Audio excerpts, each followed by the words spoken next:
I would like you to receive the warmly greetings from Honorable Ambassador Hamisi Musa Omari, the Minister of Finance of the United Republic of Tanzania, who eagerly wanted to be here with us. Unfortunately, due to other official government duties and responsibility, he was unable to be here with us today. Therefore, he told me to come here to represent him at this very special occasion. And secondly, I would like to appreciate the IFM management.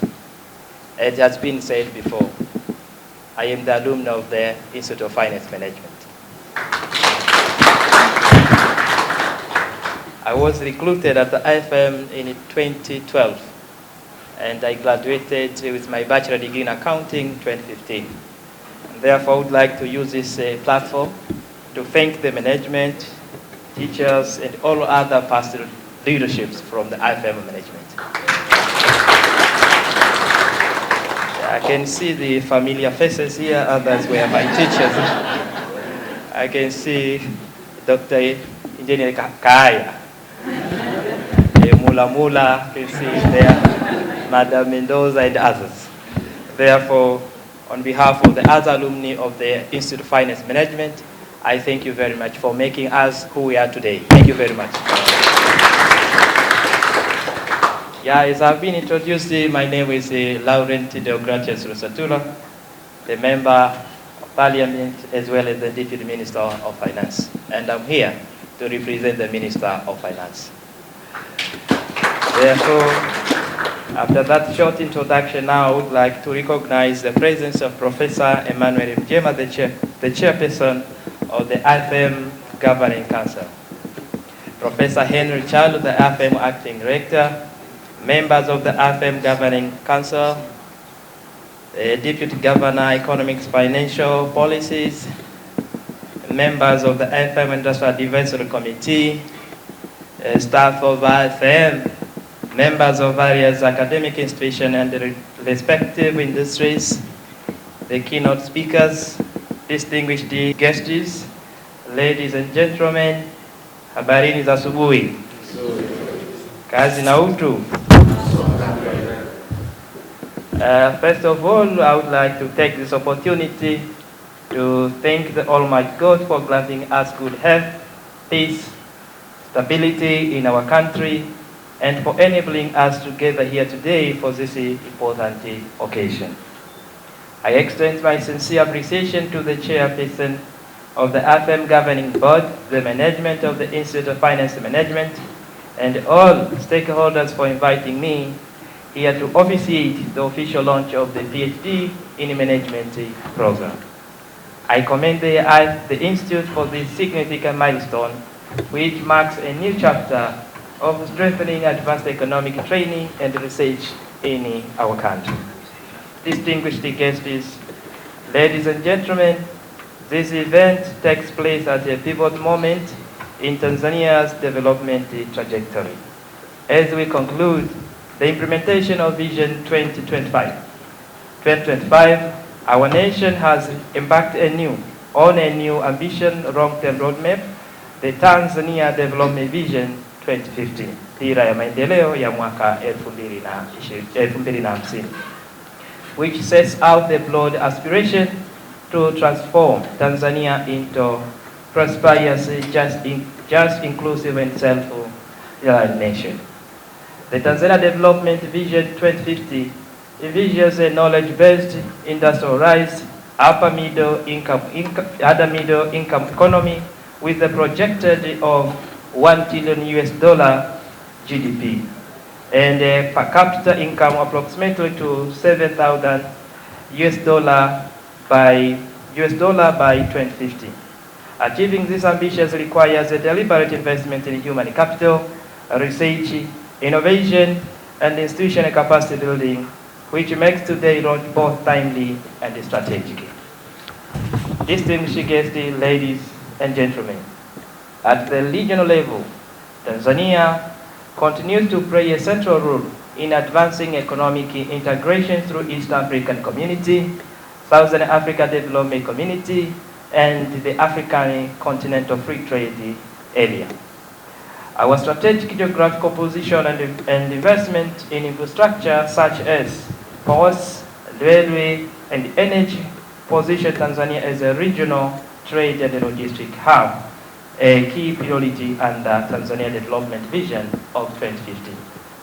However, the regional integration also presents complex challenges, including the policy harmonization, trade facilitation, and competitiveness. These challenges requires advanced research, policy analysis, evidence-based decision-making, which undergoes the importance of doctoral training.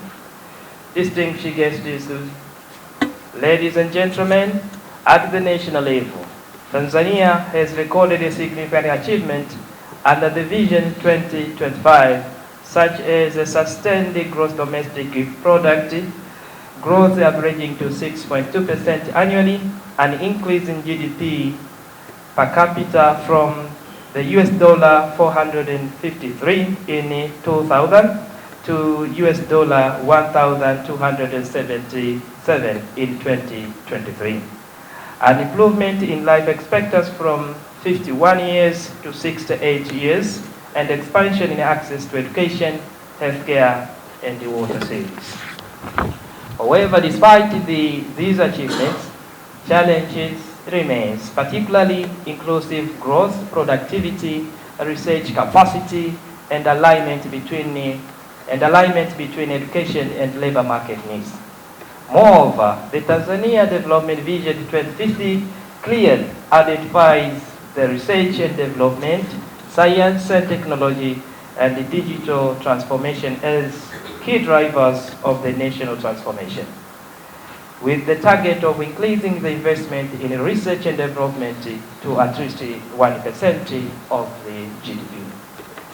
This places a direct responsibility on the higher learning institution to produce high-quality, policy-relevant research, strengthen the university industry government linkages, promote innovation ecosystem, and develop a skilled and adaptable human capital.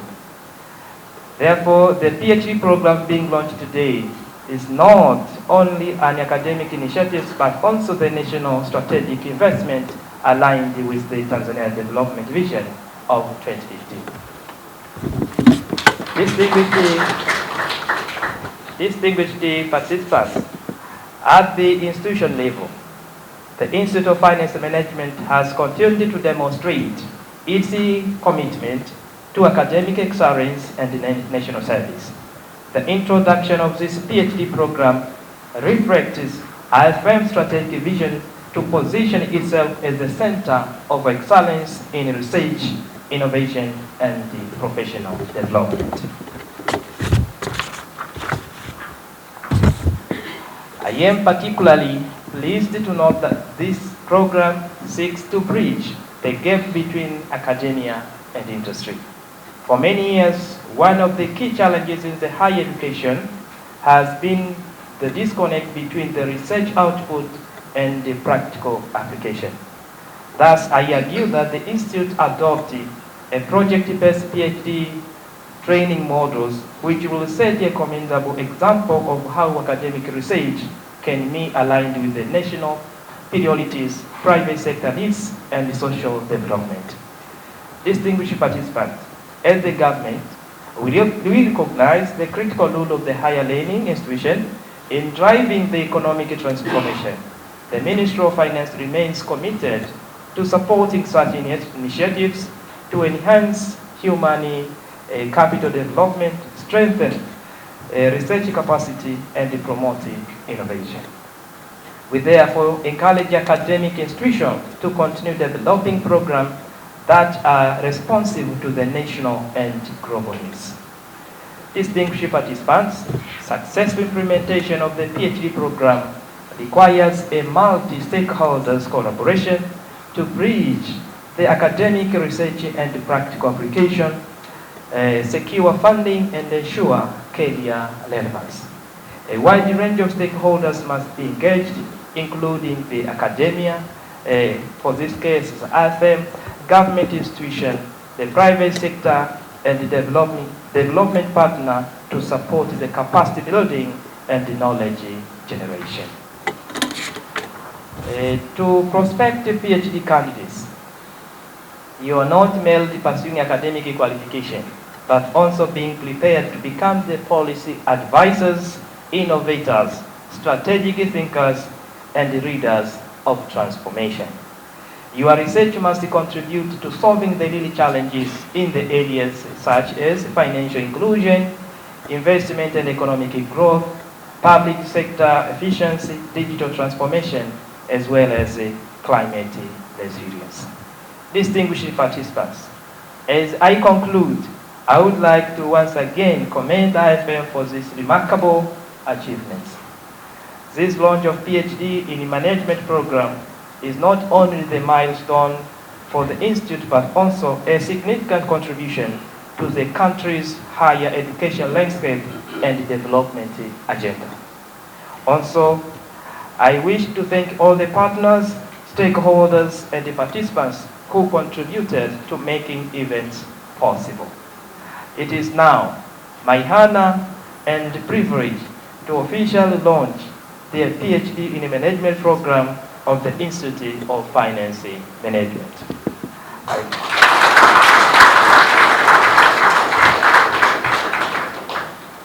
I thank you for your attention. Asanteni sana.